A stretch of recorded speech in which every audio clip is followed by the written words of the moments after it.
Darud. As you and your families come together to celebrate Nowruz, I want to extend my best wishes to this new spring and new year.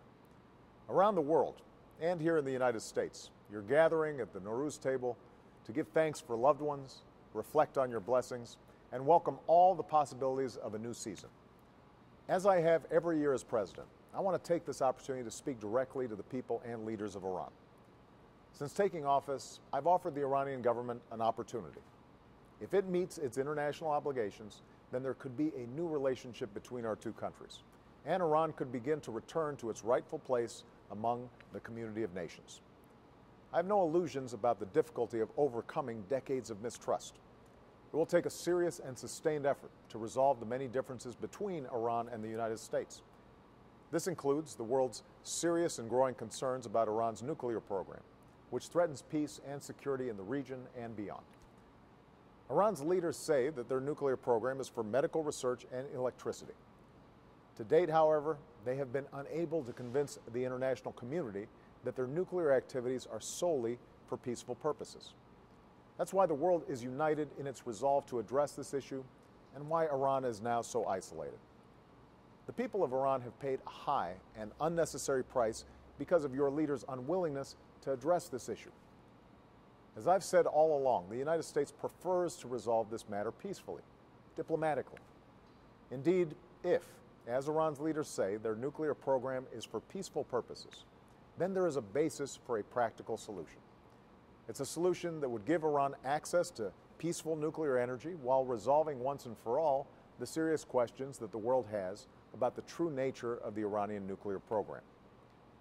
The United States, alongside the rest of the international community, is ready to reach such a solution. Now's the time for the Iranian government to take immediate and meaningful steps to reduce tensions and work toward an enduring, long-term settlement of the nuclear issue. Finding a solution will be no easy task, but if we can, the Iranian people will begin to see the benefits of greater trade and ties with other nations, including the United States. Whereas if the Iranian government continues down its current path, it will only further isolate Iran. This is the choice now before Iran's leaders. I hope they choose a better path, for the sake of the Iranian people and for the sake of the world. Because there's no good reason for Iranians to be denied the opportunities enjoyed by people in other countries, just as Iranians deserve the same freedoms and rights as people everywhere. Iran's isolation isn't good for the world either.